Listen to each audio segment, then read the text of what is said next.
Sebuah tamparan jadi perdebatan panjang.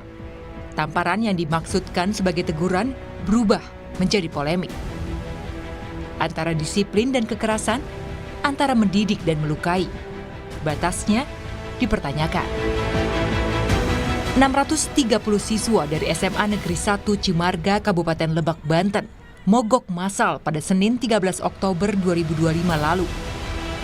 Aksi mogok massal ini sebagai bentuk protes dugaan kekerasan yang dilakukan kepala sekolahnya karena menampar salah satu siswa yang ketahuan merokok di lingkungan sekolah. Insiden ini memicu polemik di tengah masyarakat karena orang tua siswa tersebut melaporkan kepala sekolah ke polisi yang berujung pada penonaktifan kepala sekolah tersebut.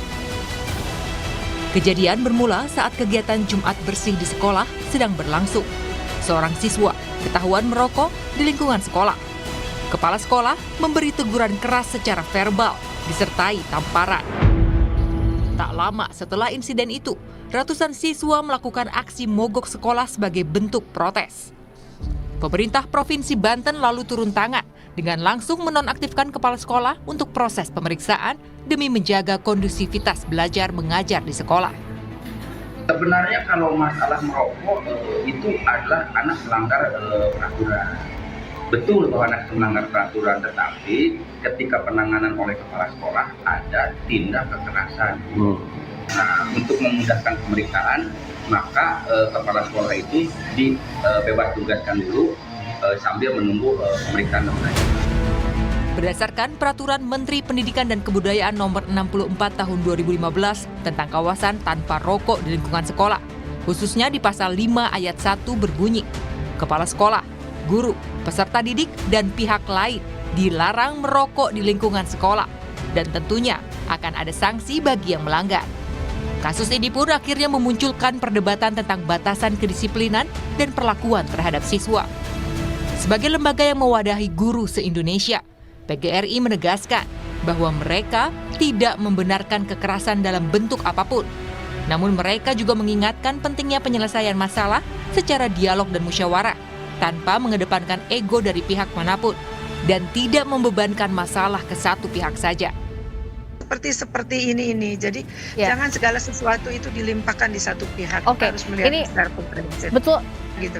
Kita semua menginginkan tidak boleh ada kekerasan. Kita semua menginginkan terjadi hubungan yang baik. Kalau kepala sekolah ada kesalahan, silakan dibenahi ya. Tetapi mengomentari sesuatu yang belum jelas betul itu yang harus kita hindari. Saya ingin mengatakan demikian, dan bukan berarti saya membela sepenuhnya. Enggak sama sekali. Perilaku kekerasan itu tidak boleh terjadi. Tetapi kita harus berhati-hati. Itu yang ingin saya sampaikan. Insiden ini memunculkan beragam pandangan yang menyoroti isu kedisiplinan dan wewenang tenaga pendidik dalam menjaga ketertiban lingkungan sekolah. Di ruang pendidikan, disiplin adalah nilai yang dijunjung tinggi. Dan seorang guru dihadapkan pada tanggung jawab moral untuk menegakkan aturan. Disinilah titik di mana mendidik dan memberi sanksi diperlukan kecerdasan emosional agar kekerasan tidak dianggap jadi hal yang lumrah. Untuk merokok sesuai peraturan sekolah pasti salah, tapi respon pihak sekolah terhadap anak yang berbuat kesalahan ini yang sepertinya harus mengalami perbaikan gitu. Tidak harus menggunakan fisik, walaupun kita lihat mungkin itu bukan jadi kebiasaan, tapi bisa dilakukan dengan memberikan tugas tambahan, proyek ekstra, atau dia diberikan punishment-nya yang nanti akan mendukung akademiknya, akan mendukung karakternya. Tapi kalau dibikin kekerasan, artinya kekerasan ini diperbolehkan di sekolah. Nah, guru, orang tua yang lebih dewasa dari kacamata anak-anak itu akan menjadi role model. Alias copy paste. Jadi kalau kepala sekolah saya boleh, berarti saya boleh. Kalau ada teman saya yang salah, ya saya pakai kekerasan. Itu yang harus dihindari.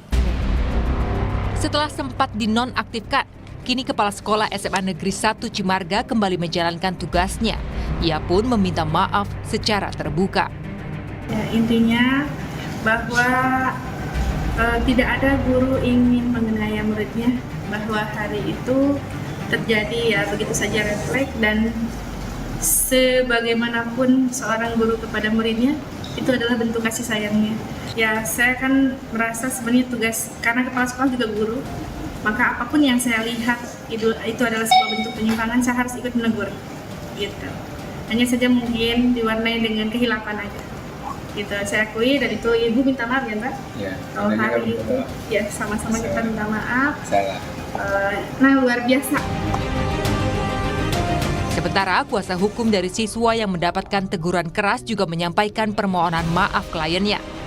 Saat mediasi, orang tua siswa menyadari anaknya telah melanggar tata tertib sekolah. Selain permohonan maaf, pihak kuasa hukum juga menyampaikan sejumlah poin damai yang disepakati. Di antaranya pemulihan kondisi mental siswa dan menjamin hak-hak anak secara menyeluruh. Poin kedua, pihak pertama menyadari bahwa perbuatan tersebut tidak dibenarkan di mata hukum. Menyesali serta berjanji tidak akan mengulanginya kembali di kemudian hari. Poin ketiga, pihak kedua selaku orang tua menyadari bahwa perbuatan yang dilakukan oleh anak tinggal usia putra tidak dibenarkan dan melanggar peraturan tata tertib di sekolah. Pihak kedua juga meminta maaf kepada pihak pertama dan berjanji tidak akan terulang lagi dan akan mendidik anak menjadi lebih baik lagi. Gubernur Banten Andra Soni juga berharap tak ada lagi kasus seperti ini dan keberlangsungan belajar mengajar menjadi tanggung jawab semua pihak. Nah ini bisa jadi permasalahan hukum, ya kan? Padahal niatnya Bu Guru, ya kan, adalah baik, ya kan. Indra sendiri ya setelah menyadari kesalahannya, ya, dan sudah saling memaafkan. Mestinya selesai di situ kan. Nah sampai terjadi mogok, ini kan mempertentangkan antara guru dengan murid dan saya berharap mudah-mudahan tidak terjadi lagi di Banten. Saya sudah minta kepada Pak Sekda, Kepala Dinas untuk menyampaikan kepada guru-guru bahwa keberlangsungan belajar mengajar di sekolah itu tanggung jawab semua pihak, bukan cuma tanggung jawab kepala sekolah, tanggung jawab wali kelas, tanggung jawab TU, tanggung jawab penjaga sekolah, tanggung jawab kebersihan sekolah, tanggung jawab semua, tetap masuk tanggung jawab gubernur.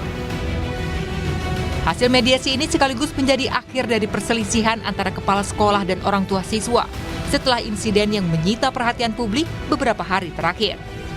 Insiden ini juga membuka wacana tentang aturan dan batas kewenangan. Disiplin harus ditegakkan, namun kekerasan juga tidak dibenarkan. Tim Liputan, Kompas TV.